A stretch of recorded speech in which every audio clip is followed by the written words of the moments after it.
بسم الله الرحمن الرحيم، والصلاة والسلام على أشرف المرسلين سيدنا محمد سيد الخلق أجمعين. إن شاء الله النهاردة هنتكلم عن 5 أسئلة مهمين في سؤال وجواب في التسمين. طبعا كان في فيديو سابق لده برضو نفس الكلام، كانوا 5 أسئلة، ودي تكملة لسلسلة الفيديوهات بإذن الله. ال5 أسئلة بتوع النهاردة: السؤال الأولاني بيقول أفضل وزن لبيع الخروف. السؤال الثاني: ما التجريعات الأساسية. السؤال الثالث: نسبة البروتين المستخدمة في العلف. السؤال الرابع: ايه هو افضل وقت لجز الاغنام. السؤال الخامس: هل يتم جز الماعز ولا لا. طبعا ال5 اسئلة دولت هنجاوب عليهم واحد واحد ويكون الاجابات بتاعتهم باذن الله وافية، وفي نفس الوقت مدة الفيديو تكون قصيرة، وباذن الله لما تسمع الفيديو للاخر تكون حققت اقصى استفادة ممكنة بإذن الله. أول حاجة: أفضل وزن لبيع الخروف. الخرفان عندنا أفضل وزن ليها من 50 ل60 كيلو، ولا أقل من كده ولا أكتر من كده. يعني الخروف لما هيزود معاك فوق ال60 كيلو استهلاكه للعلف هيبقى أكتر، استهلاك العلف هيبقى أكتر، ومعدلات التحويل بتاعته هتبقى أقل.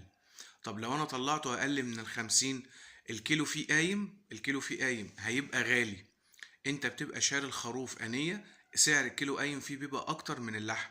فانت لو بعته أقل من 50 كيلو، لما تيجي تدرب حسبتك وتطلع الأكل والشرب والتجريعات والكلام من ده، هتلاقي نفسك إن هامش الربح بتاعك بقى قليل. فاحنا بنقول إن أفضل استفادة ممكنة او احسن وزن ان انت تطلع فيه الخروف ان هو يطلع من وزن 50 ل 60 كيلو. في بعض الحالات الشاذة، يعني ايه؟ انت دلوقتي عندك زبون بيقول لك انا عايز خرفان تقيله. انت عارف الزبون ده، في ناس بتطلب الكلام ده في العيد، يقول لك مثلا انا عايز خروف 80 كيلو، عندك 90 كيلو. الخروف ده انت بتوقفه بس لزبون بعينه، ان هو بيشتري منك الخروف ده. ما عدا ذلك لا. ليه؟ لان الخرفان التقيله اصلا في تسويقها، التسويق بتاعها بيبقى صعب، لان الخروف بيعد فلوس. لو قلنا بالميت خالص النهارده ان الكيلو ب 200 جنيه، لو قلنا ان الخروف هيبقى 80 كيلو في 200، معاك 16000 جنيه. ف 16000 جنيه بتبقى تقيلة على الزبون شوية، ان هو شايف ان هو دفع 16000 في خروف لحم. فاحنا علشان التسويق احنا بنتكلم على النسبة المتوسطة، عامة الناس الخروف من 50 ل 60 كيلو بس وخلاص. دي احسن حاجة. طب تعال نخش على السؤال التاني بسرعة. السؤال التاني بيقول ايه هي التجريعات الأساسية. بص، الناس عندها خلط، بتخلط ما بين التجريعات والتحصينات. تمام؟ التحصينات ده بيبقى ضد الأمراض المستوطنة اللي موجودة عندنا. أمال ايه هي التجريعات؟ التجريعات دي بتبقى حاجة ضد الطفيليات، ضد الطفيليات سواء كانت الداخلية أو الخارجية. الخروف لما بيجي احنا عندنا حاجتين احنا بنستخدمهم: تجريعات بالفم، زي اشهر حاجه اللي هي شوربه الليفا فلوك، وتجريعات تحت الجلد حقن. يعني اشهر حاجه اللي هو الايفوماك، سواء كان الامريكي او السوبر او الاردني ايا كان او المصري. دي التجريعات اللي احنا بنديها له، بس ده لمكافحه الطفيليات.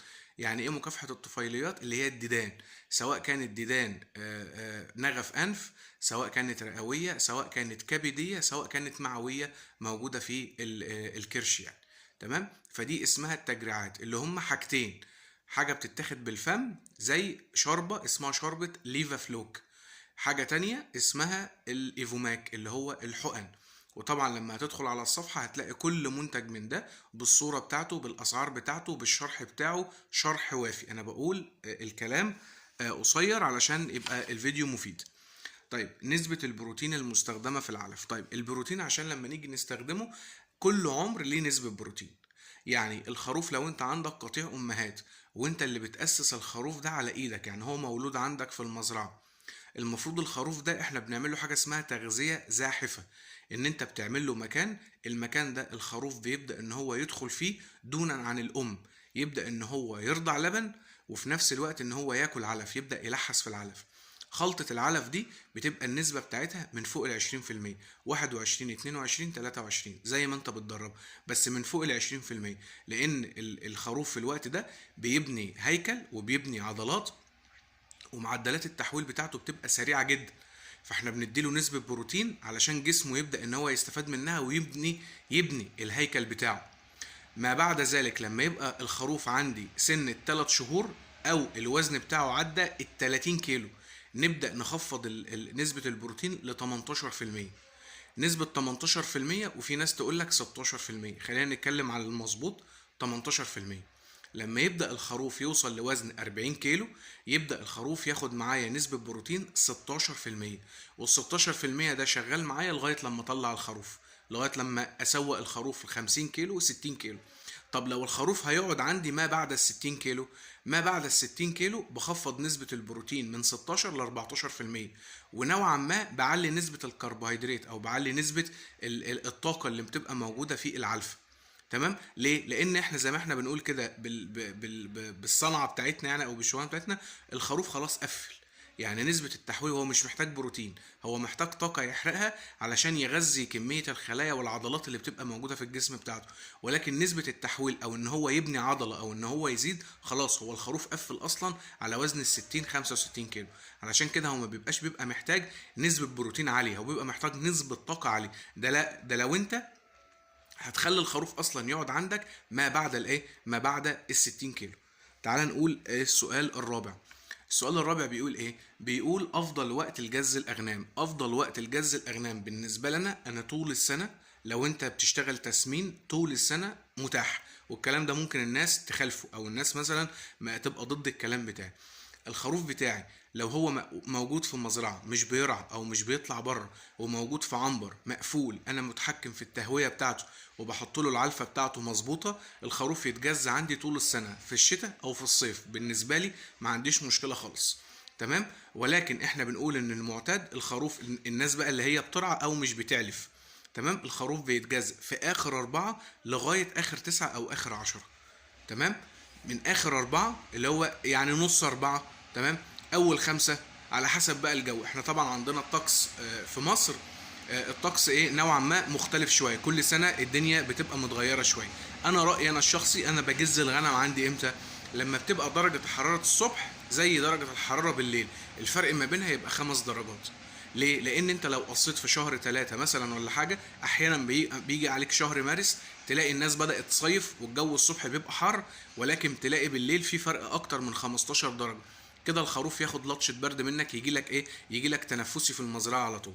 فانا دايما لما انا بقيسها على نفسي انا، لما باجي اروح المزرعة والاقي درجة حرارة الصبح حر، فعلا الجو حر، وبالليل درجة الحرارة نوعا ما بقت معتدلة ولكن ما زالت حر، وبحس برضو الغنم بالليل انها قاعدة بتنهج، معنى كده ان درجة الحرارة بالليل قلت نوعا ما 5 درجات بس. في الوقت ده انا بقص عايزها بالشهور بالظبط، من نص 4 او من اخر 4 لغاية اول 9 او نص 9 بس كده. ده لو انت عايز تقص الغنم. انا دورات التسمين، في دورات تسمين في عز الشتاء وفي عز طوبة يعني زي ما احنا بنقول، وكنت بقصها، كنت بقص الغنم. ليه؟ لان انا بحط علفة، والعلفة دي بتدفيهم. وخد بالك ان الخروف لو ما تجزش، يعني لو انت ما قصتوش ما يحلوش. لازم الخروف يتقص عشان يحلو، والاكل اللي انت بتديهوله يبان عليه. تمام. طيب المعلومة بقى المهمة جدا اللي يعني الغايبة عن الناس، اللي هو السؤال الاخير: هل يتم جز الماعز؟ يعني هل المعيز بتتقص؟ اه طبعا. يا جماعة المعلومة ديت خطيرة جدا. المعيز لما بتتقص بتحلو وبتنضف، خاصة لو كان فيها البراغيث. انت عمرك ما هتعرف تكافح البراغيث في المعيز الا لو كان انت قصيت الشعر بتاعها وتقصه على الجلد، والكلام ده يبقى في الصيف. انت لو قصيت الجديان او قصيت المعيز اللي عندك سواء امهات او صغيرين او اي حاجة، قصيتهم وجبتهم على الجلد وبدأت تستخدم أي مطهر، إن شاء الله لو صابون سائل، صابون عارف البريل، لو أنت غسلت جسمهم ببريل وشطفته كده الساعة 12 الظهر، هتلاقي جسم المعيز نضف وما بقاش فيه براغيث عندك في المزرعة، والمعيز بدأ يبان عليها الأكل والنظافة وكل حاجة. يبقى المعلومة بتاعت إن المعيز ما تتقصش، المعلومة ديت خاطئة. بالعكس، ده المعيز لما بتتقص بتحلو أكتر وأكتر، خاصة لو كان الجديان تسمين. تمام كده. انا كده خلصت 5 اسئله، 5 اسئله مهمين في سلسله سؤال وجواب في التسمين. في فيديو فات برضو سيادتك لو عايز انا هسيبهولك في اخر الفيديو ده ان شاء الله. تمام، اتفرج عليه برضو. يبقى انا كده جاوبتك على 10 اسئله مهمين في التسمين. السلام عليكم ورحمه الله وبركاته.